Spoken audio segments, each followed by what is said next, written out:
আজ আমরা রান্না করব নেনুয়া পোস্ত। খুব টেস্টি একটি রেসিপি।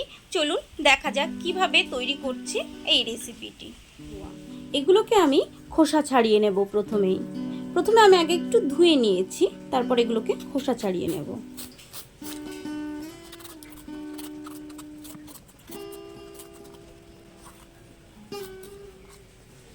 সব নেনুয়াগুলোর খোসা ছাড়িয়ে নিয়েছি। এবার এগুলোকে ভালো করে ধুয়ে নেব, কারণ কেটে ধোয়া যাবে না। কেটে ধুলে অনেকটা জল ঢুকে যাবে। খুব ভালোভাবে এগুলোকে ধুয়ে এনেছি, এখন কেটে নেব।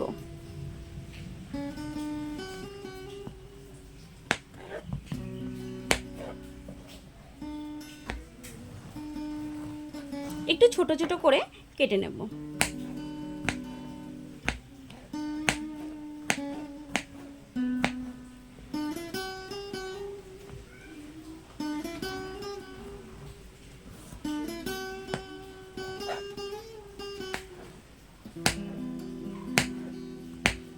সব নেনুয়াগুলোকে কেটে নিয়েছি।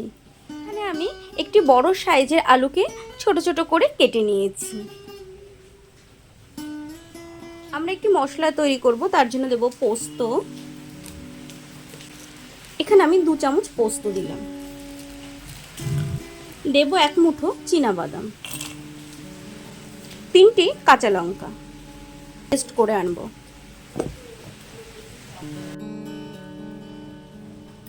ওভেনে একটি কড়াই বসিয়ে দিয়েছি। কড়াই গরম হয়ে গেছে। দিয়ে দেব তেল। এখানে আমি সর্ষের তেল দিলাম।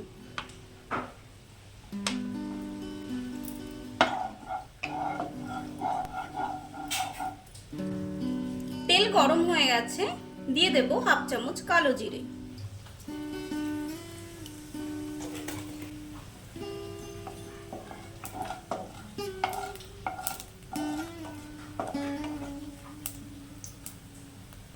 কালো জিরে থেকে সুন্দর গন্ধ আসছে, তখন দিয়ে দেব কেটে রাখা আলুগুলো।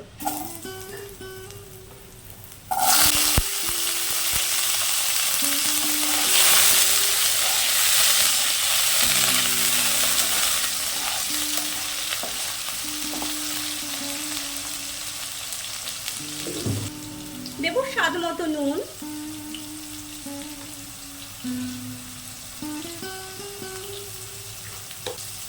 হাফ চামচ হলুদ গুঁড়ো,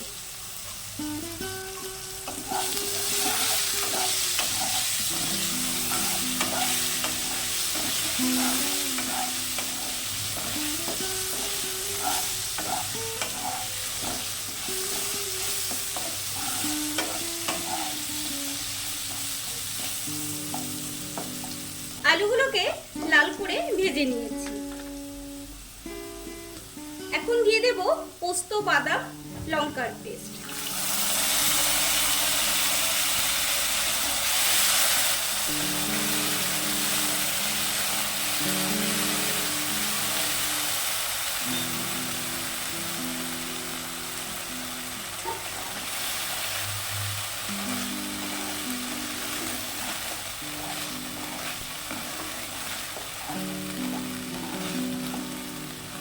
মশলা থেকে তেল ছেড়ে দিয়েছে। এখন দিয়ে দেব আমাদের কেটে রাখা নেনুয়াগুলো।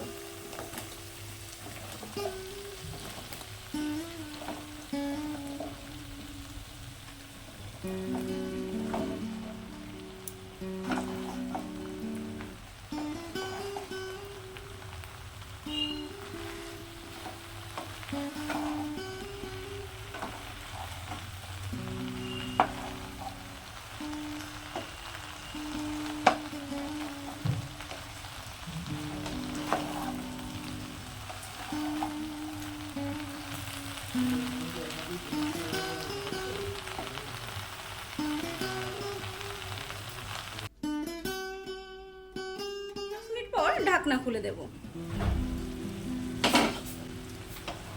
রান্নাটিতে আমি কোনো জল দিইনি, এতটাই জল বেরিয়েছে। এই রান্নাটিতে কোনো জলের ব্যবহার হবে না। এই নেনুয়ার যে জল, সেই জলেই রান্না হয়ে যাবে।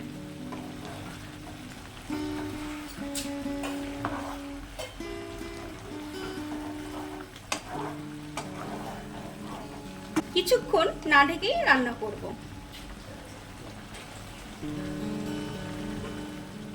ওপর থেকে দিয়ে দেব কিছু কাঁচা লঙ্কা। কাঁচা লঙ্কাগুলো ভেঙে দেব।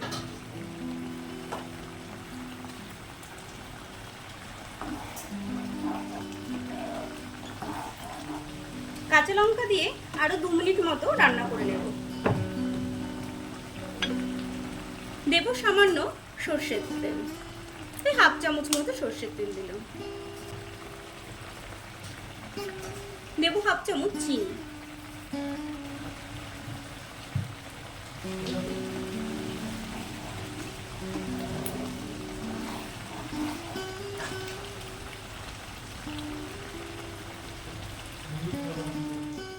আমাদের রান্নাটি একদম রেডি। এবার এটিকে নামিয়ে নেব। আমাদের নেনুয়া পোস্ত একদম রেডি খাওয়ার জন্য। আপনারাও বাড়িতে তৈরি করুন, খান। আর আমার রেসিপিটি কেমন লাগলো কমেন্টস করে জানাতে ভুলবেন না। ভালো লাগলে লাইক করবেন। এরকম রেসিপি দেখতে হলে আমার চ্যানেলটিকে অবশ্যই সাবস্ক্রাইব করবেন। Thank you.